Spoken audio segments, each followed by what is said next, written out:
E eu faço isso motivado com o interesse de que isso ajude a gente a renovar a nossa fé em Cristo ao tomar do pão, ao beber do cálice diante do Senhor essa noite. Que de fato ao pensar nessa questão básica, a gente seja também exortado, advertido, encorajado a repensar a nossa relação com Cristo e a maneira como nós temos respondido a Ele.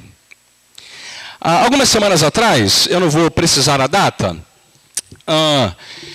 o Lucas estava no carro, eu, Tânia, Daniel e Lucas, e ele me fez uma pergunta muito curiosa. Ele falou assim: pai, nós somos cristãos? E eu achei muito curioso isso, né? Ele estava preocupado com essa questão. Eu falei: somos. Aí na sequência ele falou assim: e o que é ser cristão? Eu falei: rapaz, ele está estudando teologia, esse menino.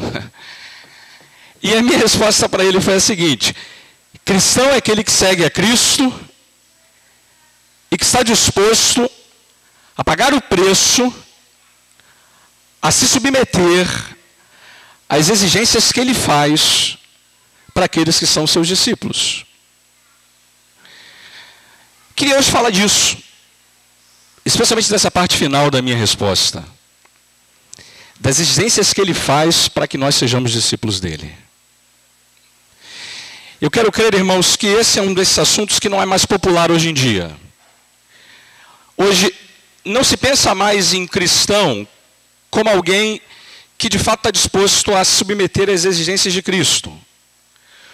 Hoje, ser evangélico, ser crente, ser cristão, ser membro de igreja, significa para muita gente ter vitória, sucesso, conquista, ter os problemas da vida resolvidos, ter de fato retorno, bênçãos, benefícios da parte de Deus. Não é que isso não seja verdade, mas isso é só parte da história.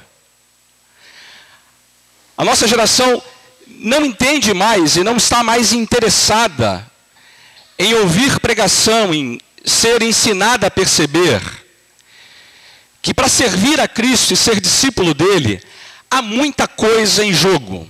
Muita coisa em jogo. Lamentavelmente, nós colocamos essa questão da fé cristã na categoria de escolhas que parecem não ter quase nenhuma influência na vida da gente.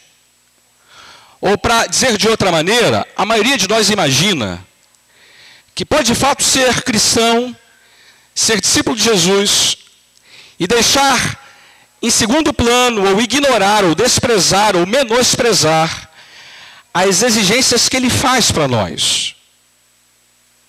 Diria mais, irmãos, se a gente hoje pregasse na igreja apenas Cristo, Cristo tão somente, com as exigências que ele faz, e eu vou repetir uma frase de um pastor da Alemanha chamado Dietrich Bonhoeffer, ele disse assim: olha, se a gente pregar Cristo e apenas Cristo e nada mais do que Cristo, a maioria das pessoas que estão sentadas nos ouvindo se voltariam contra nós. E muitos daqueles que estão do lado de fora, talvez se sentassem para nos ouvir. O que ele está querendo dizer com isso é o seguinte: que a maioria esmagadora daqueles que estão hoje, somando-se às fileiras dos cristãos sobre a face da terra, não entenderam ainda, não se submeteram ainda, não compreenderam ainda o que significa ser discípulo de Jesus.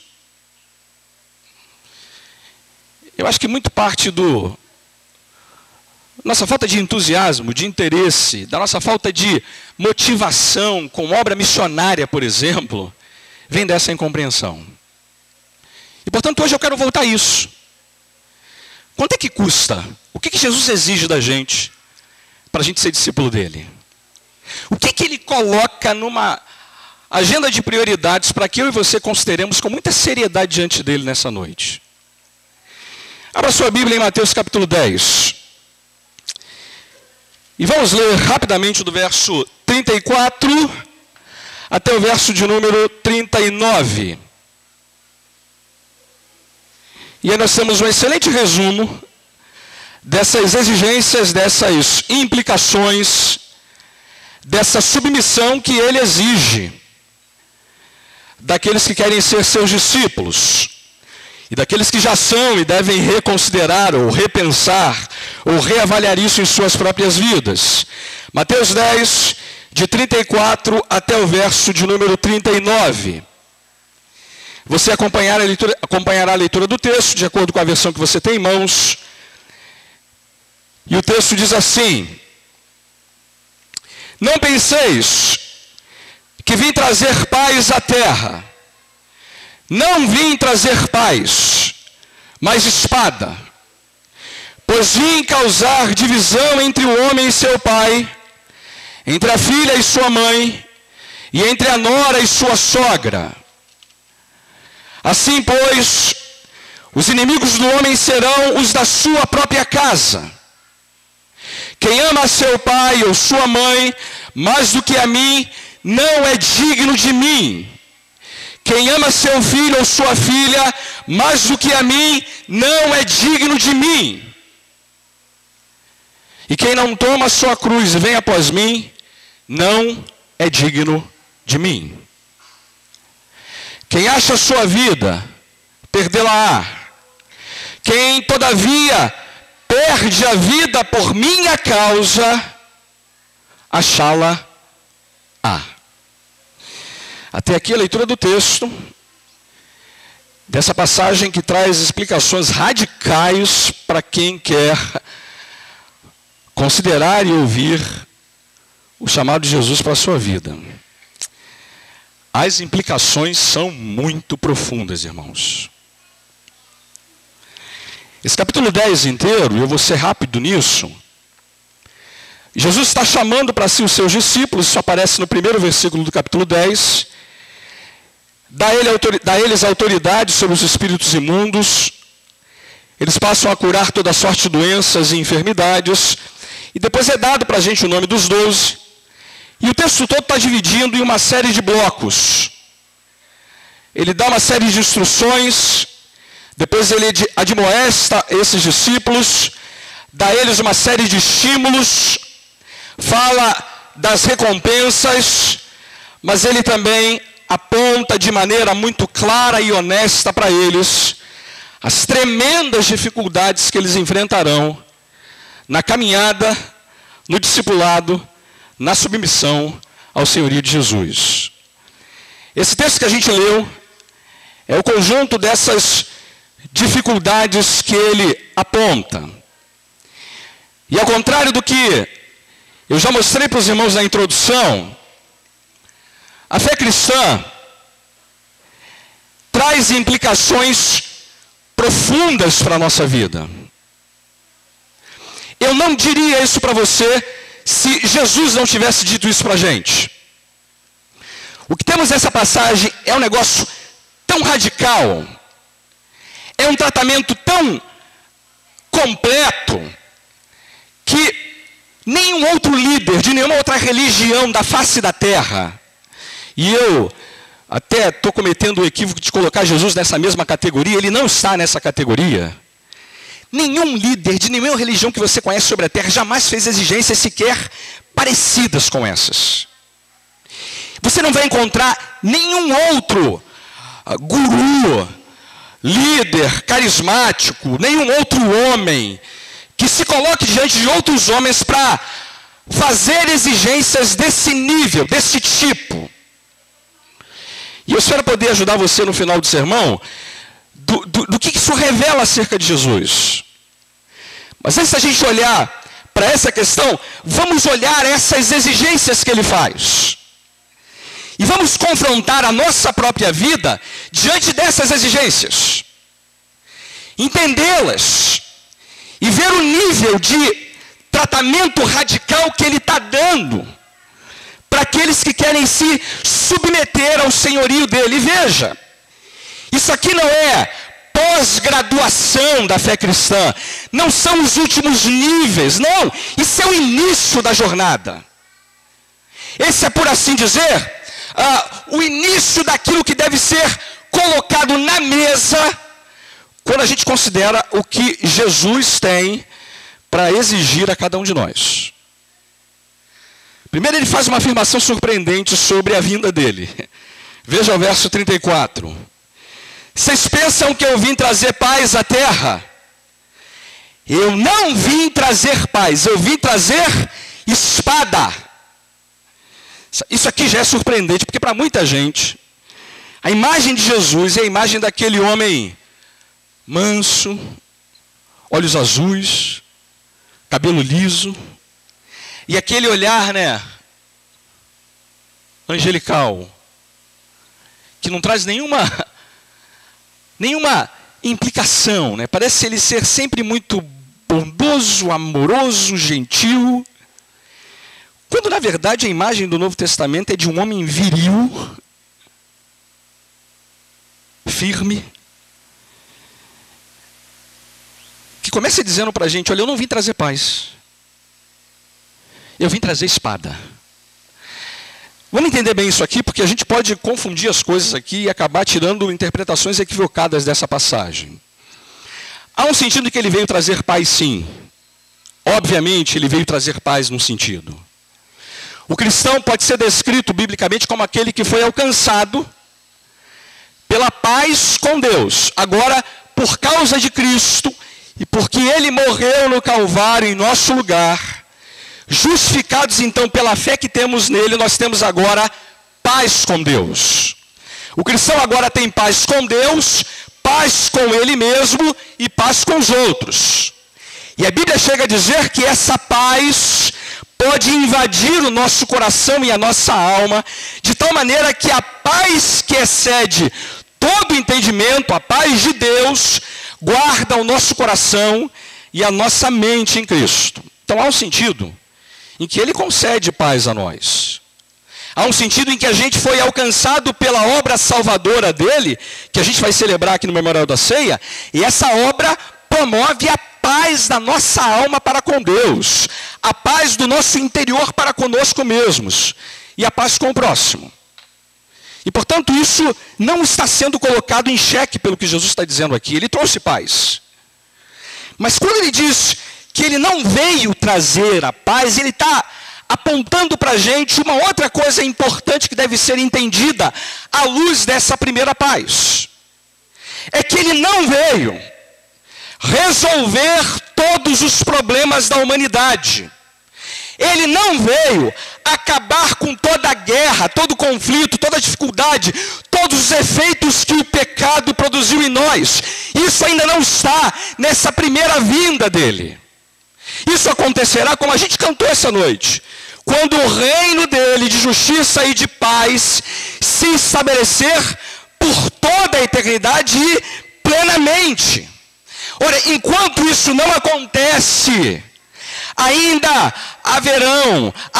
existirão muitos conflitos, muita guerra, muito desentendimento entre os homens. Aquele reino prometido que se instaurará para todos sempre, ainda não veio. E ele, portanto, nesse sentido, não veio trazer paz, mas veio trazer espada nesse sentido. Olha, o que é espada, portanto? Já que ele não veio trazer paz, e ele completa dizendo: eu só não vim trazer paz, como eu vim trazer espada. Isso não quer dizer, irmãos, que a fé cristã se baseie na violência e na obrigação impositiva para servir a Cristo. Eu e você sabemos que há muitas religiões no mundo que se baseiam na violência, que apregoam os seus ensinamentos com base na violência. Agora mesmo, em lugares do mundo, a gente empenhada em fazer a sua fé ser propagada através da violência. E a espada embanhada e usando essa espada para obrigar o outro a submeter a sua versão e a sua visão de mundo. Jesus não está dizendo isso aqui. Portanto, que espada que ele está dizendo que ele veio trazer? Acho que a melhor maneira de entender essa expressão é olhar aqui no próprio capítulo 10, uma expressão que ele dá para a gente, que ajuda a gente a entender o que é essa espada. Veja aí mesmo, no verso 17 do capítulo 10.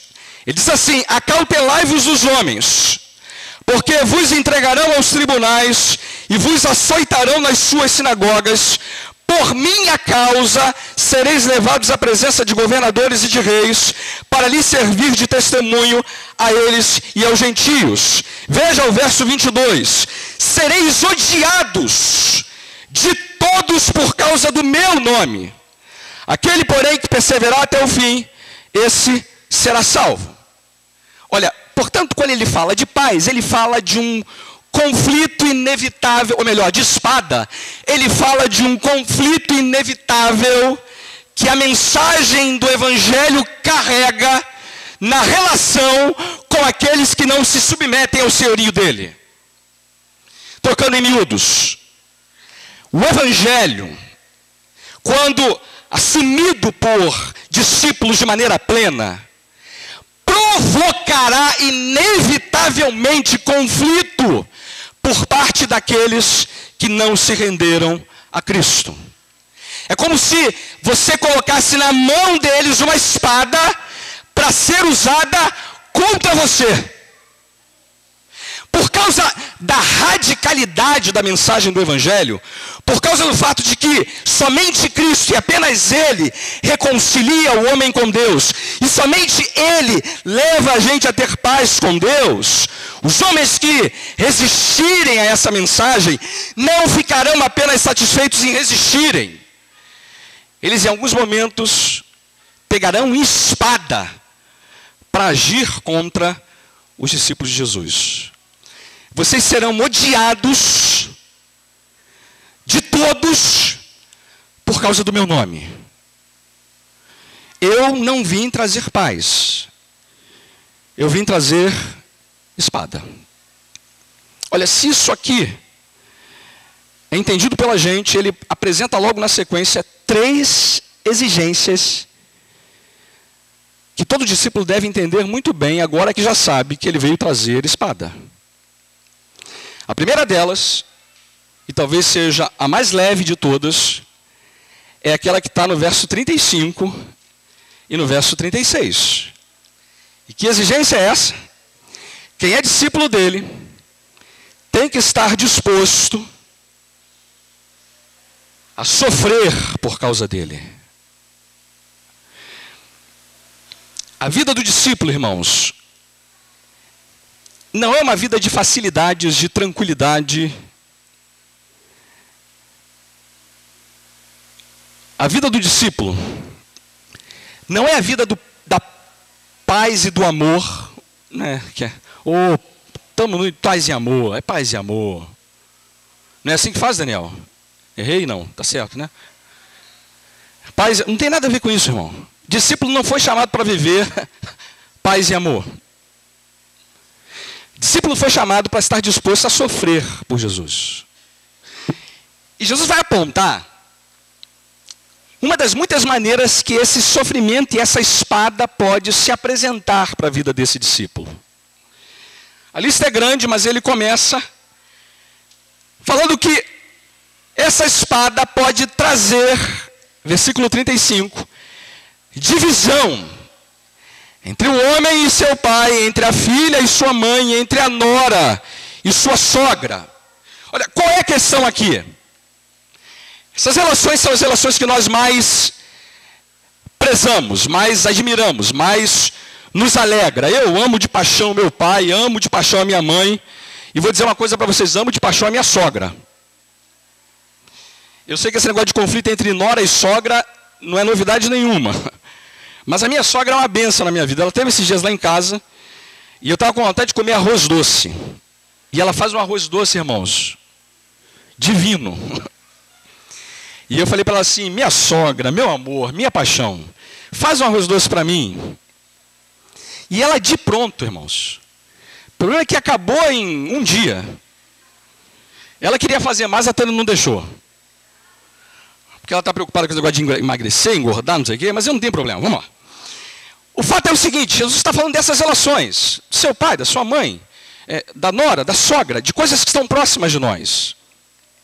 E ele está dizendo assim, o discípulo pode ter que enfrentar problemas muito reais nessas relações.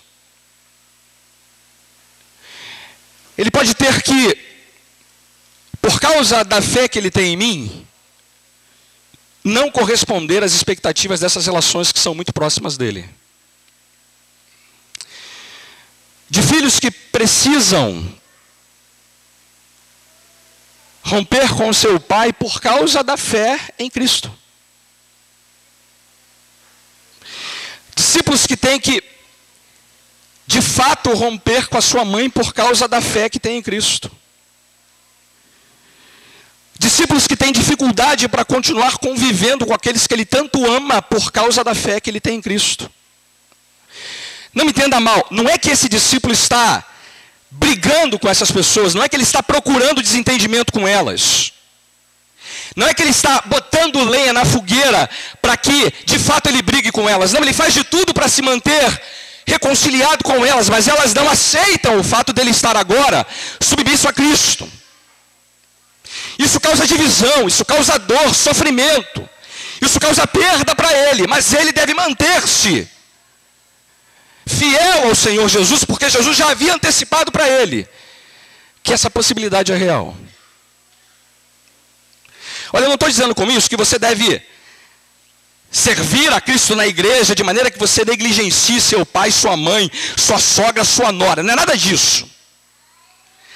Mas há a possibilidade sim, irmãos, de que o chamado de Jesus para nós inclua divisões nas relações mais afetivas que nós temos na vida.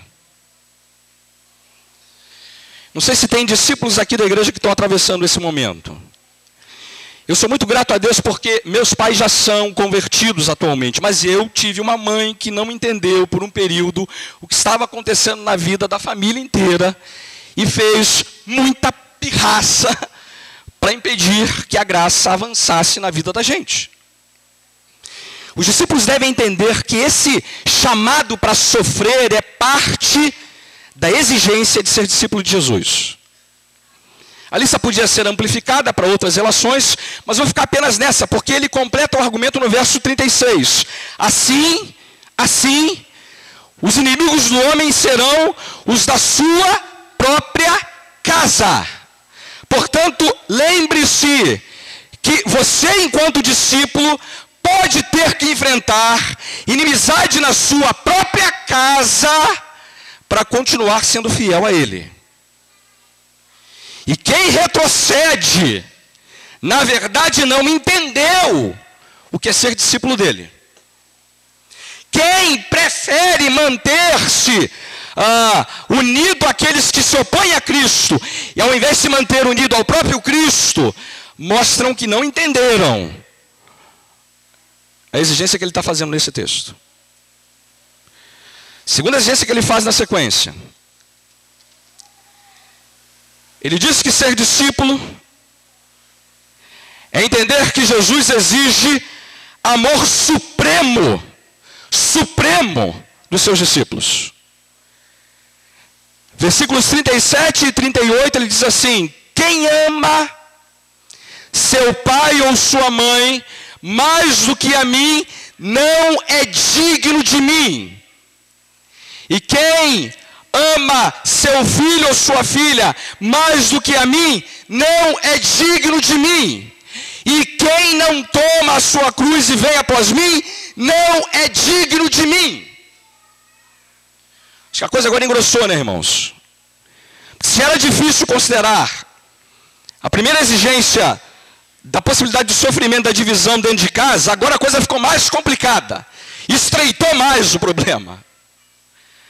Porque ele deixa claro uma coisa: se você não está disposto a pagar esse preço, você não é digno dele.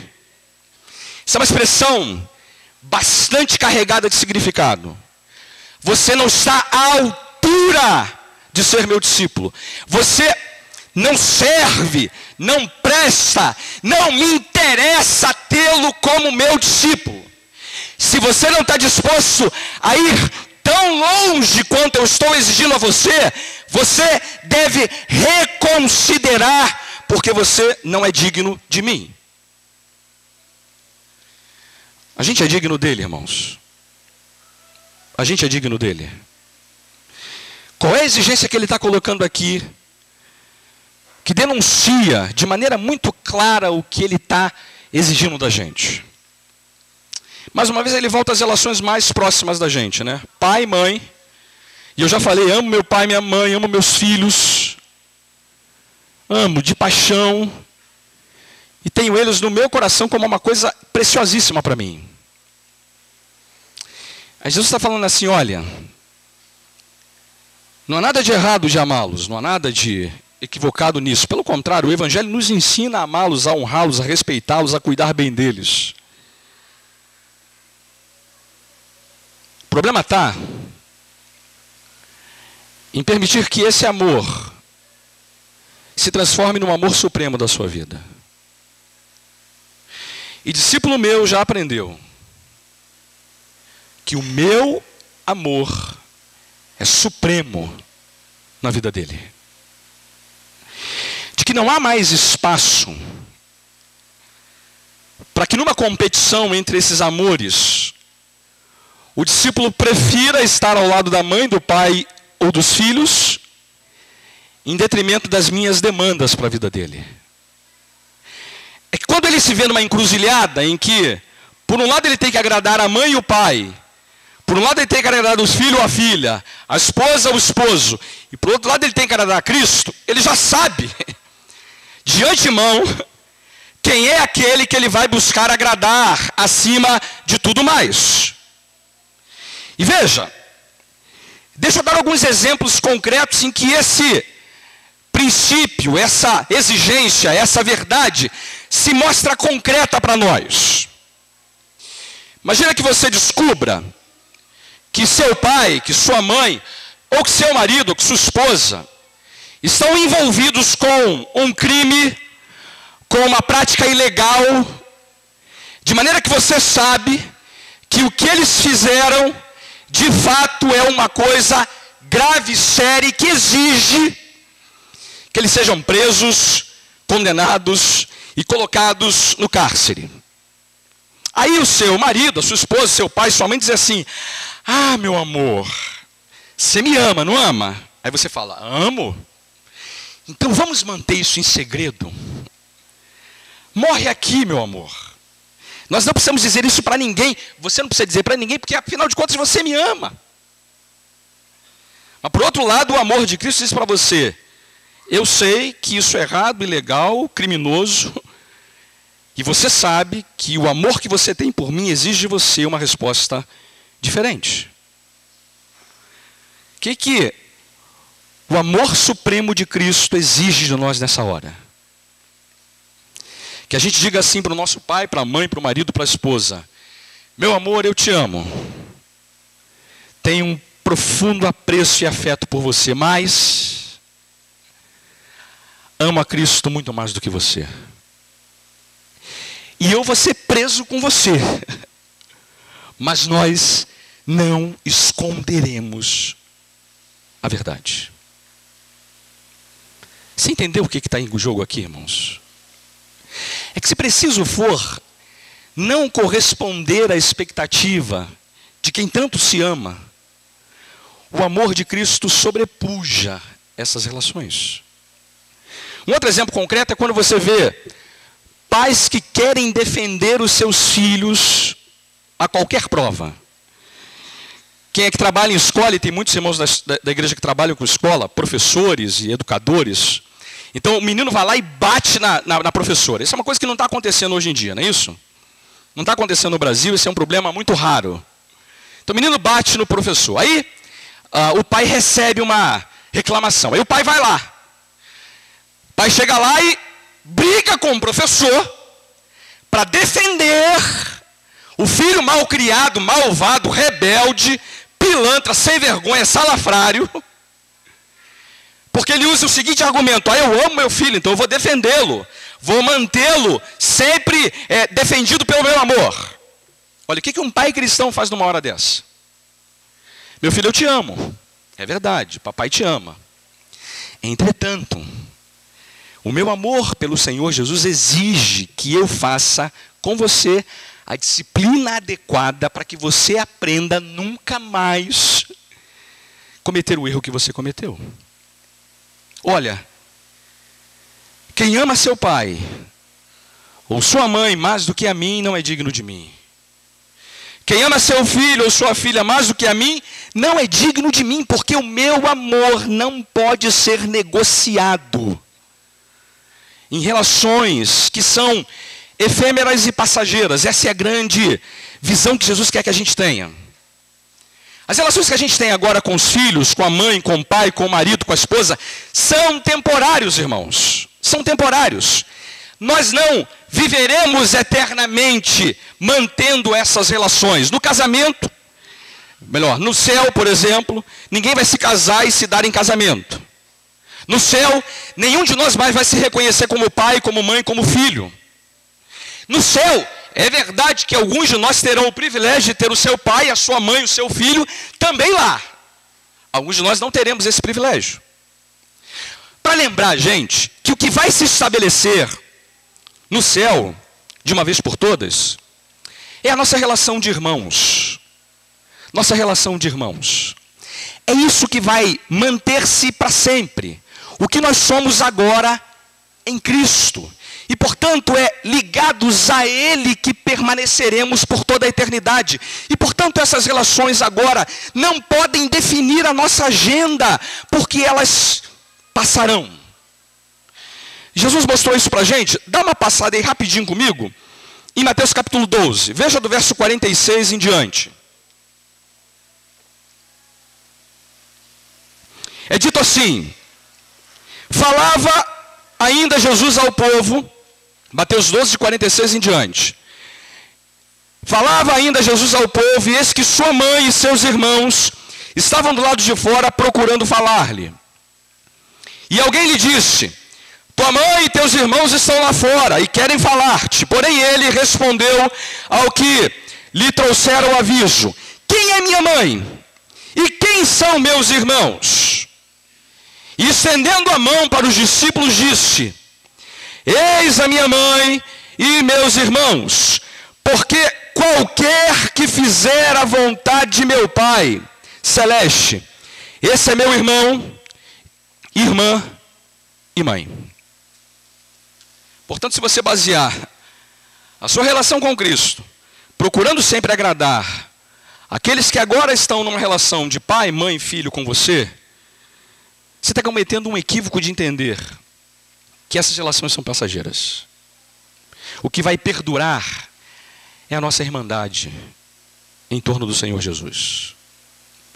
Mas ele completa esse argumento da disposição para ter amor supremo a Ele com o versículo 38. Porque não é só deixar de amar pai, mãe, mais do que Ele, mas é também deixar de amar a própria vida mais do que Ele. Verso 38 diz assim: quem não toma a sua cruz e vem após mim, não é digno de mim. Essa é uma expressão muito significativa para quem ouvia Jesus dizer isso. Cruz aqui não tem nada a ver com um monte de coisa que a gente coloca nesse grupo, né? Cruz não é sogra. Cruz não é sogra. Cruz não é doença. Cruz não é enfermidade. Cruz não é desemprego. Cruz não é um monte de coisa que a gente coloca nesse pacote. A gente gosta de colocar: minha cruz, rapaz, está pesada. É mesmo, irmão? Você está interpretando o texto errado, irmão. Tem nada a ver com isso. O que é cruz, irmãos? A cruz é aquela imagem que eu e você temos na cabeça quando celebramos a ceia. É Jesus sendo obrigado a carregar a própria cruz para ser morto. É o caminho de morte. É o caminho de negar a si mesmo. É o caminho de não procurar estabelecer a vida em prol daquilo que me agrada.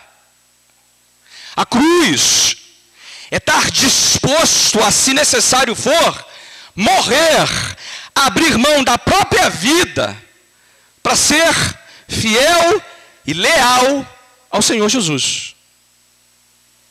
E quem não for assim, não é digno dele. Você entendeu o que eu estou dizendo, irmão? Você está carregando a sua cruz nesse sentido? Você de fato é alguém que entende que se ele tiver que exigir a sua vida em troca da lealdade a ele, você está disposto a fazer isso? É nesse nível de compreensão que você está enquanto discípulo de Jesus. Mas a coisa piora muito, irmãos.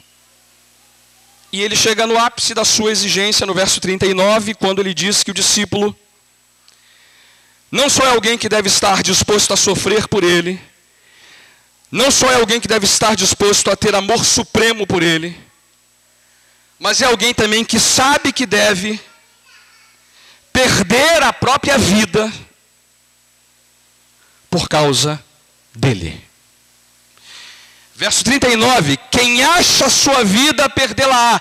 Quem, todavia, perde a vida por minha causa, achá-la.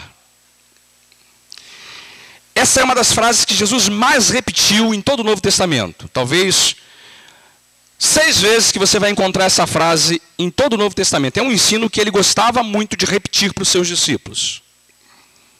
O que significa essa expressão? Eu diria que aqui a gente tem o ponto máximo da exigência que ele está fazendo a quem quer ser seu discípulo. Porque quem quer ser seu discípulo deve aprender a perder. Perder a vida para poder achá-la. Isso é uma contradição, né? Paradoxo. Mas não é paradoxo coisa nenhuma. Tem uma lógica muito poderosa aqui naquilo que ele está ensinando para a gente. Vamos definir os termos primeiro. Quem é esse sujeito que acha a vida? Quem é que acha a vida? Quem é que acha a vida? Quem acha a vida é aquele que, nos padrões estabelecidos pelo mundo, é alguém que chegou lá, que fez sucesso, fez dinheiro, fez fama, é reconhecido, é notório, é alguém que deu razão para a vida, é alguém que juntou dinheiro, fez uma boa aposentadoria, arrumou uma boa casa na praia, arrumou um carro zero, fez e aconteceu, chegou lá. E eu vou cometer aqui uma gafe, talvez esteja cometendo até um equívoco. É o Neymar, né? O Neymar agora comprou uma Ferrari. Tá bom para você, irmão? Tá bom para você? Achou a vida. Tem um exemplo bom na Bíblia sobre isso. Lucas capítulo 12. Talvez seja o melhor exemplo do que é esse achar a vida. Lucas capítulo 12. O Senhor Jesus conta uma parábola e ele conta uma história sobre um homem que achou a vida. Diz aí o texto que ele é tudo aquilo que esse mundo tanto valoriza. Talvez Jesus estivesse até contando essa história já pensando no nosso tempo. É impressionante como esse homem está nas revistas, nas capas de jornal, nos programas de entrevista. Ele é um homem que é aplaudido, elogiado, agraciado, beneficiado por todas as maneiras de pensar atualmente. É o homem que está na cabeça de muito jovem que está na universidade, trabalhando, lutando, para chegar aqui, para achar essa vida. Olha o que diz o texto no capítulo 12 de Lucas, a partir do verso 16. E lhes proferiu ainda uma parábola dizendo: o campo de um homem rico produziu com abundância. E arrazoava consigo mesmo, dizendo: que farei, pois não tenho onde recolher os meus frutos? E direi: farei isto, destruirei os meus celeiros, reconstruí-lo-eis maiores, e aí recolherei todo o meu produto e todos os meus bens. Então direi à minha alma: tens em depósito muitos bens para muitos anos, descansa, come, bebe e regala-te. Achou a vida. Tem planejamento, tem recurso, tem aposentadoria, tem vida boa, tem ousadia, tem trabalho, tem de tudo de bom aqui. Esse é o cara. Achou a vida. Onde é que estava Deus nessa história toda, irmãos? Deus era muito menos do que uma nota de rodapé na vida desse homem. Deus nunca participou de nada do que ele fez. Achou a vida. Mas perdeu. Porque o texto, na sequência, diz assim: mas Deus lhe disse: louco, esta noite te pedirão a tua alma, e o que tens preparado, para quem será? Assim é aquele que entesoura para si mesmo, mas não é rico para com Deus. Está aí o sujeito que ganhou, achou, mas perdeu. O que Jesus está dizendo para os discípulos é fazer o contrário desse homem. Todavia, aquele que perde por minha causa, esse acha. Olha, o que é perder por causa dele? E aqui eu queria desfazer um mal-entendido, porque muita gente acha que quando a gente está sendo chamado para perder a vida por causa dele, é para a gente parar de trabalhar, parar de fazer planejamento, parar de fazer faculdade, doutorado, mestrado, pós-graduação, parar de trabalhar com afinco, parar de fazer bons negócios. Não, não é nada disso. Nada disso. Não tem nada a ver com isso. Perder a vida é fazer todas essas coisas. Fazer todas elas. Mas sempre, sempre, tendo tempo para se envolver com Deus e fazer de Deus o tesouro maior do meu coração e da minha alma. O cristão trabalha para ganhar dinheiro, trabalha para dar conforto à sua família, faz filhos, tem família, tem estrutura, faz planejamento, mas ele faz tudo isso movido por um desejo, acima de tudo, de glorificar a Deus, de abençoar o seu próximo. O dinheiro que ele ganha, ele não acumula para entesourar para si mesmo, mas ele usa isso como meio para abençoar, para propagar e para proclamar a mensagem do Evangelho.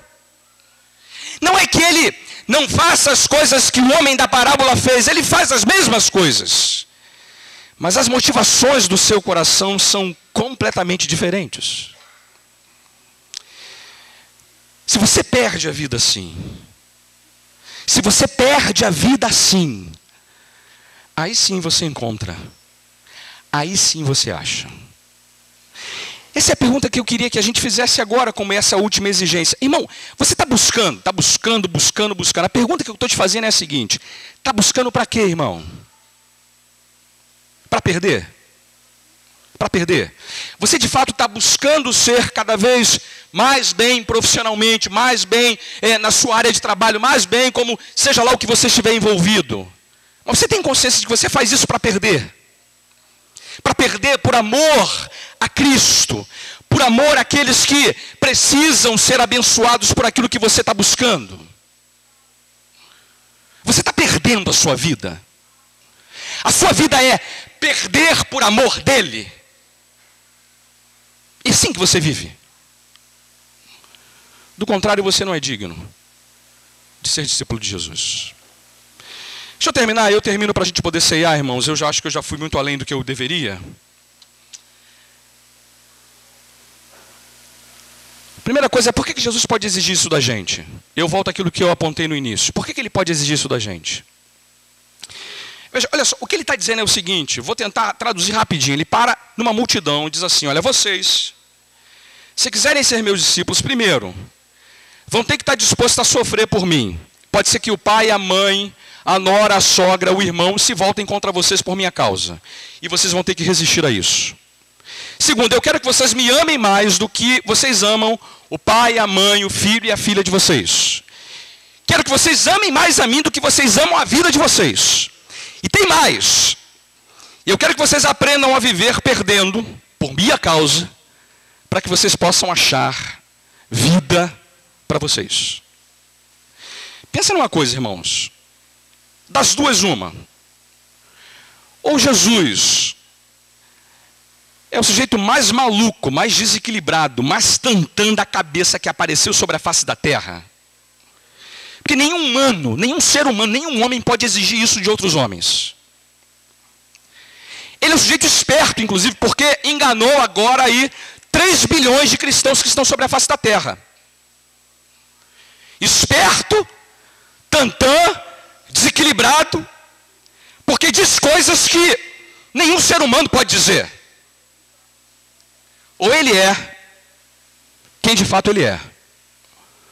O próprio Deus encarnado, feito homem, que pode exigir isso de nós. A prova cabal de que ele é de fato o próprio Deus encarnado é que tudo que ele está exigindo aqui, Ele mesmo fez em prol dos pecadores. Ele amou de forma suprema a missão que ele recebeu do Pai. Ele abriu mão da sua própria vida, perdendo-a, para que nós pudéssemos achá-la. Ele é o Deus que pode exigir da gente aquilo que Ele mesmo nos ofereceu gratuitamente no Evangelho. E veja, Ele exige isso de nós para colocar o Evangelho numa categoria de relação com Deus que não se compara a nada que você vai enfrentar nessa vida. Ninguém jamais fará exigências desse tipo e garantirá para você o que Jesus garante. Portanto, a primeira coisa é, Jesus pode exigir isso da gente porque Ele é o próprio Deus. Ele é o próprio Deus. E como é que a gente pode reagir a isso, irmãos? De duas maneiras. Dando as costas para tudo que Ele nos diz. Isso aconteceu muitas vezes. Muitas vezes. Uma coisa que me impressiona lendo o Novo Testamento é que Jesus nunca ficou impressionado com números, com quantidades, com multidões. Às vezes a impressão que dá é que Ele quer enxotar o pessoal mesmo. Ó, eu não quero vocês aqui não, quero discípulo de verdade. Quero discípulo de verdade. Gente que está achando que pode e na verdade não está disposto a pagar o preço, eu não quero. A impressão que eu tenho é que às vezes Ele era muito honesto para mostrar que o que Ele está interessado é gente que esteja disposta a pagar o preço que não dá para ser negociado. A segunda coisa é que você pode submeter a Ele. Submeter a sua vida a Ele. E parar de brincar, de achar que essas coisas aqui podem ser negociadas. Não são. Ou você submete a Ele nos termos dele, ou você não é discípulo dele. E veja, Ele não está pedindo para você uma chance. Porque muita gente pensa assim, Jesus está pedindo uma chance para entrar no... Não está pedindo chance nenhuma, Ele não tem que pedir chance para ninguém. Ele está te dando uma chance. Está dando a você uma chance de você considerar a sua vida à luz do que Ele exige e submeter a sua vida a Ele. O Evangelho não é Deus descendo para cumprir os nossos caprichos, mas é Deus tratando da radicalidade do nosso pecado em termos radicais. É Deus oferecendo o seu Filho para ser o Redentor e o Salvador da nossa alma, mas deixando claro as implicações que isso trará para a vida de cada um de nós. Portanto, você sai daqui dessa noite, diante do que Jesus está te dizendo, com duas respostas. Ou você rejeita e vai embora, e eu espero que você não faça isso. Espero que você não faça isso. Ou você se submete a Ele. E se torna de fato alguém que está disposto a deixar a sua vida ser submissa ao senhorio dele, quais implicações que isso trará para você. Quero convidar todo mundo agora que já professou fé pública no Senhor Jesus através do batismo, que está aqui essa noite, a comer do pão, beber do cálice diante dele. Mas eu não quero que você só coma o pão e beba o cálice de maneira costumaz, rotineira. Não, irmão, eu quero que você faça uma reflexão enquanto você comer do pão, beber do cálice. Você está sendo digno de ser chamado de discípulo dele? Você vive à altura dessas exigências? A sua busca pelas questões da vida vem acompanhada da compreensão de que você foi chamado para perder por amor a Ele? Queria que você fizesse essa reflexão honesta diante do Senhor. E ao participarmos juntos desse memorial, você pedisse perdão talvez a Ele por não estar vivendo assim. E talvez você tenha que renovar a sua compreensão dessas coisas. Talvez você andou reclamando de algumas dessas exigências. E é hora de você reconsiderá-las diante do Senhor. Portanto, em nome dEle, vamos orar, preparar nosso coração. E depois comer do pão e beber do cálice juntos essa noite. Feche seus olhos. Busque o Senhor nesse instante.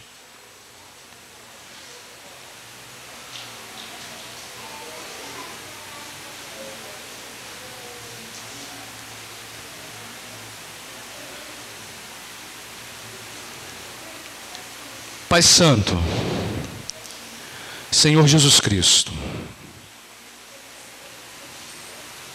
dá-nos a coragem, elimina do nosso coração a covardia e dá-nos o ímpeto, o equilíbrio, o discernimento de submetermos a nossa vida ao Teu senhorio. Mesmo que isso signifique perder, sofrer os maus tratos, o ódio, a incompreensão, a divisão, nas relações mais afetuosas que temos nessa vida. Dá-nos a compreensão de que Teu amor deve ser supremo em nossas vidas. Nos perdoa se temos tornado relações afetuosas ídolos em nosso coração. E nos dá a coragem de nos mantermos fiéis ao Senhor, até mesmo se for necessário perder a própria vida. A Deus nos dá a coragem para perder a vida por amor do Senhor. Se temos falhado nisso, nos perdoa. Mas nós queremos ser dignos de sermos reconhecidos como Teus discípulos. Por isso, Pai, sonda o coração de cada um de nós. Chama aqueles que aqui estão, que ainda não são Teus discípulos, para submeterem suas vidas ao Senhor. E renova a consciência dessas exigências na vida daqueles que já são Teus discípulos e que talvez, acovardados, amedrontados, tenham voltado as costas e ignorado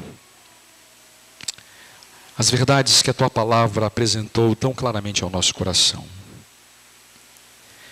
Que ao comer do pão e beber do cálice, nosso coração seja renovado com essa fé corajosa, submissa, plenamente submissa ao Teu Filho Jesus. É a nossa oração. Em nome dEle, amém.